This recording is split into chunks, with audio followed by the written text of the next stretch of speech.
think I'd be named head coach today rather than, I guess everybody's here just like they were when I first came in 13 years ago. I thought the first thing I'd do is read my statement, one that I really crafted last week on an airplane as I went from place to place throughout the entire week. But I think that I want to read it because I wanted you to understand and feel the sincerity of this letter, or this whatever we got here, statement. Today marks one of the most difficult decisions that I've ever made here at Michigan State. I'd first like to thank our fans, alumni, our administration, both past and present, and especially our current and past players and coaches for all their support, hard work, and dedication over these last 13 years. You have truly helped make my dreams come true. And I mean that in every sense of the word. Every February since 2007, I have reset this program in preparation for the next year's challenges. After much reflection, discussion, and prayer with my family, I feel that now is the time for change as we enter into a new decade of Michigan State football. I've told our players on many occasions that Michigan State is bigger than any one person. It's the program that's so important. Someday there will be someone else here talking to you from this podium. That day has come. There have been so many amazing life moments in the past 13 years. When I reflect, I think of our Big Ten championship games, our Big Ten championships, 3, the big games that we played in, the playoffs, the bowl games, the bowl wins, the moments, the milestones, the graduates, and the many NFL opportunities our guys have had, and finally, and perhaps most importantly, the relationships made.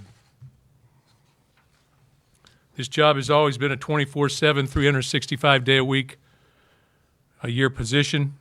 There's no downtime in it, not any whatsoever, and is filled with the demands and challenges of managing games, players, coaches, recruits, donors, staff, media, an enthusiastic fan base, and competition at the very highest level. I will miss all of it, but feel the sacrifices that I have made away from my family must now become my priority at this time in my life. My plan is to stay on within the university and athletic department in a role involving special projects, especially transitioning our players, both current and incoming, to their next challenges. It has truly been an honor and a privilege to serve as the head coach at Michigan State football. Truly still humbled by that aspect. I will forever be a Spartan. And I want to thank everybody at Michigan State for all that they have done for the Dantonio family. So I'll take a couple questions and get out of your way.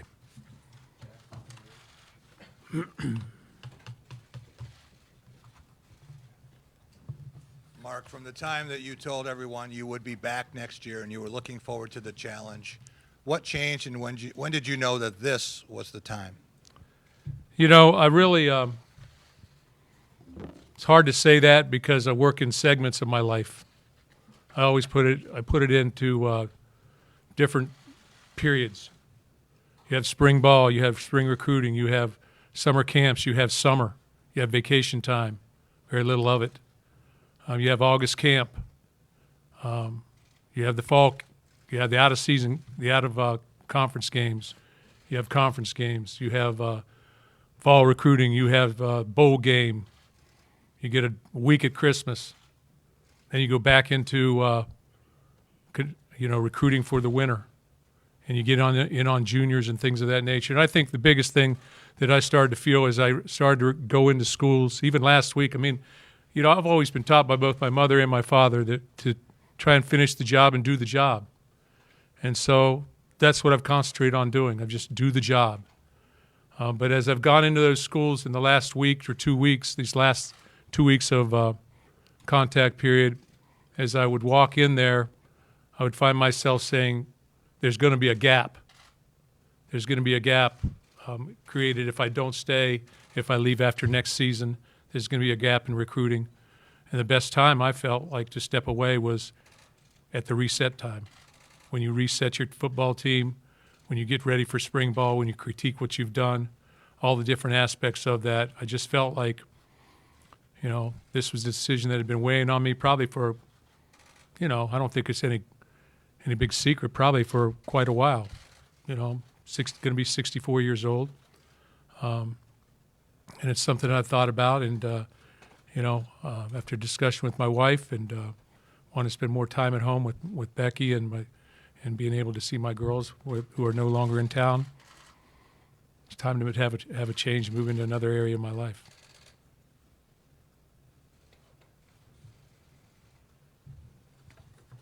Mark, I guess, how would you define your legacy from this point? We asked you that question in August. How would you define your legacy at this moment?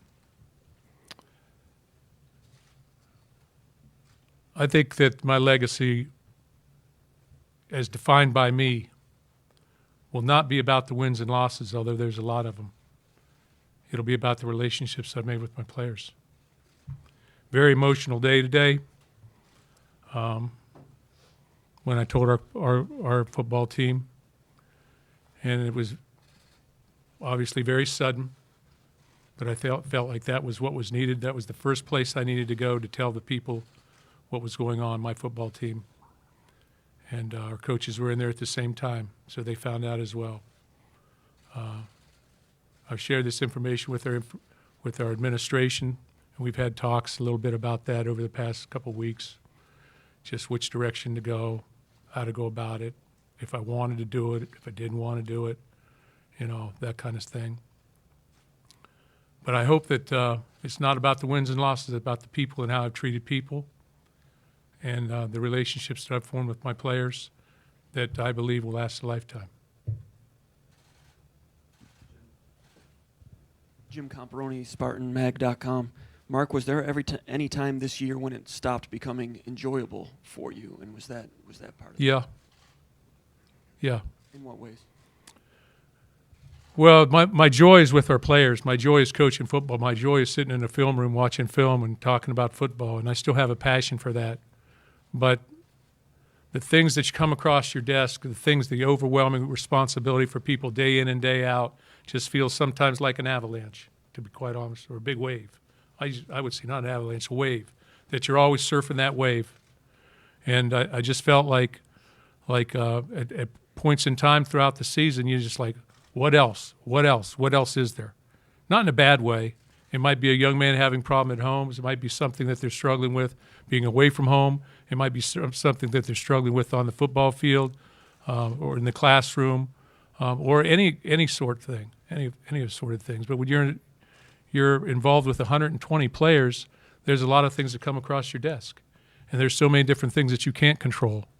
And some of those things you can't control come across your desk as well. So it's the things like that I feel like that I just found myself never having an opportunity to come up for air. And that can wear on you. And now, recruiting has taken almost a year-long process. It's changing where the most important times, I think, of your recruiting period may be June, your 3 weekends in June, your 3 or 4 weekends in June that you may have. So all those things entered into that, and as I thought, and I tried to think about the things that I was trying to accomplish, and I was thinking about the things that I was going to have to take steps towards, it just becomes complicated. And at this point in time, I want to uncomplicate my life, to be quite honest with you. And I will miss our coaches. I will miss our players. I was very emotional today. But at the same time, I care very, very much about this football program. And as my wife has said many times, this is my baby. This is what I've cultivated and what I've grown. And if I look at our football program and say, what has to happen for it, someone has to take control of our football program that has at least a 3-year vision. I can't keep saying, as when somebody asks me, I'm living in the present. I'm coaching in the present. I'll know when I know. I have to look down the field. I have to look 3 years into the future and say, okay, what are we going to be like with a new facility? What's going to happen here? How's that guy going to enter into playing? He's a 2022 guy. I started doing the math, to be quite honest with you. A 2021 guy. Here I'll be 65, going to 66.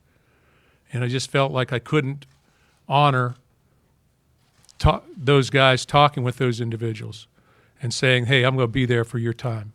And that's tough when you can't answer, when you can't say I'm going to be there for your time. I think it gets tough. I talked to every one of our incoming rookies or recruits today, and it's tough talking to them. I think they all understand. I think they're all grateful for the opportunity to come to Michigan State, but we talked about it, and my thought process is, again, to help them transition at Michigan State and be a part of their lives while they're here, whether that's bumping into them in the weight room or on the field or in the academic center or over a training table. I will still be able to be a part of their life, but maybe just won't have to deal with the 80 hours a week and all the time that'll involve. Mark, what factor, if any, was the lawsuit and the deposition and potential fallout from that? Zero. No relevance whatsoever. Mark, I was wondering if you could speak to the I guess, call it difficult timing, being February 4th in terms of finding your successor, and will you have any role whatsoever in helping? Are you kidding me? People will run to here. They'll crawl here. Michigan State will get an outstanding football coach that'll care about young people. They have a great foundation coming back. This program has won a lot more than it's lost, as indicated by 13 years and what has happened here. They're on the threshold of building new facilities. There are so many things happening here.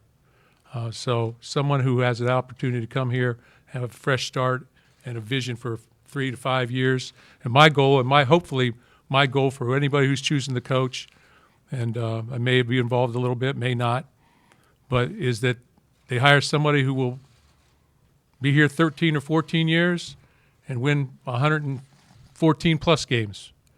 My vision for this program is for this program to move forward in a big way. You can take a step back right now and you can recognize what this place has become in 13 years, where it's at and what it's become, and you can push that forward and elevate this program even further. And I believe that can happen.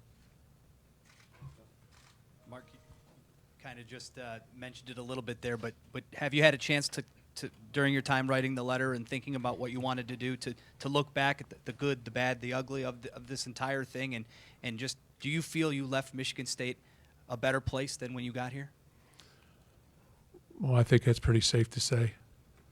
No, I really haven't looked back too much. I haven't had a chance. My job, I'm telling you, my job and all these coaches' jobs who operate at this level is 24/7.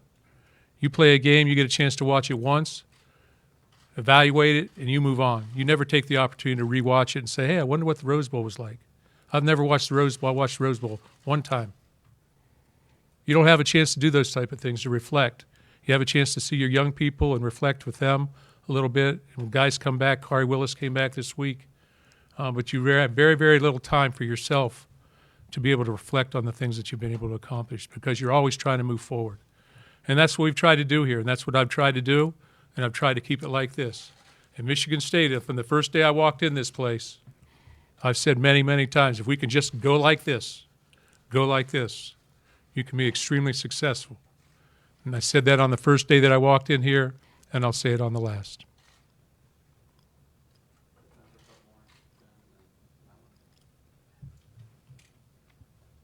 Hey, Mark, to the end that you say you want your legacy to be how you treated people, what do you want the players, how do you want the players that you coached and the men whose lives that you helped mold to remember you? What is the most important lesson that you want them to take forward from Mark Dantonio?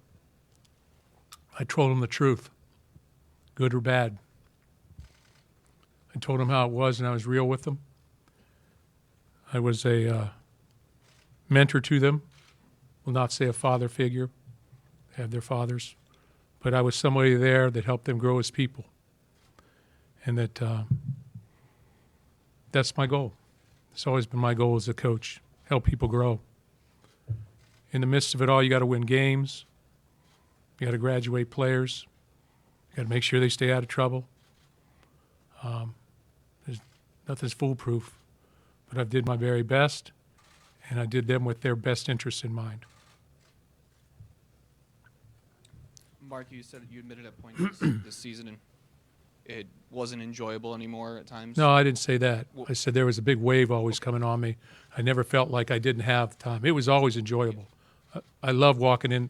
There's many, many aspects of my job that are extremely enjoyable. Standing on the sideline after a win is very enjoyable. After a loss, not so much. But go ahead. I just meant you admitting that there were certain things coming at you that obviously were difficult. If you, with the chance of hindsight, would you go back and do things differently? Maybe, have moved in a different direction with your life, maybe after the 17 season when you're coming off 10 wins and a rebound, or any times would you do anything differently? No, I don't think I would. Again, I don't look at life like that. I look at life like I do the best I can. I try and move it forward. No, I don't look at it like that. And there was a big part of me, a large part of me, that was 50-50, what to do, how to do it. And in the end, if you're 50-50 on something, you need to be over here because this job demands 100%. It just does. And I think everybody out there who's coaching would agree to that. So if you're 50-50 on it, hey, should I not? That 50-50 starts to wear on you, and it starts to become a little bit more of a reality. But again, in talking with my family, my girls, my wife, my brothers, so at some point in time, you have to start reflecting on, okay, what else are you going to do for a living? People ask me all the time, hey, Coach, what do you like to do in your off time? I can't even give them an answer. I look at myself and say, what hobbies do I have? I'm a bad golfer, okay? So I'm trying to become a better golfer. But it's just the way the job is, and I don't complain about it. I'm just saying it's the way the job is, and as you go forward, you figure it out.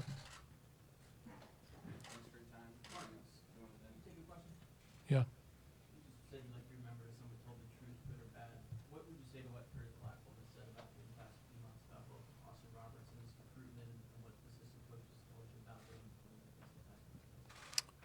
Well, I think that's something that's for the courts, well, or not for the courts really, but what would I say? I've tried very hard never to say anything negative about anybody.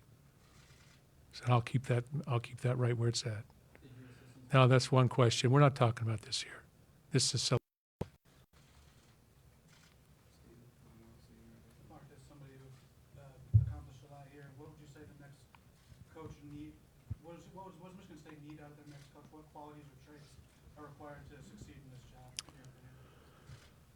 In my opinion, the person should be someone who can recruit this area of the country because that's where the majority of your recruits are going to come from. Should be somebody who has a track record of treating people correctly. They should know a little bit about our program or have been in this conference somewhat. It should be somebody that has been a good coach and solid person. And there are a lot of different qualities. Way good. Last thing I want to do is I want to thank our players again, all of our current players and our past players. They've helped make this very, very special. I also want to thank our coaches and what they've done and all of our staff for bringing me along with them and making this a very, very special point in my life. The last 13 years, the 6 years before it when Nick Saban brought me here were special years. And I'll forever be a Spartan. And I guess that's all I got now. Go Green.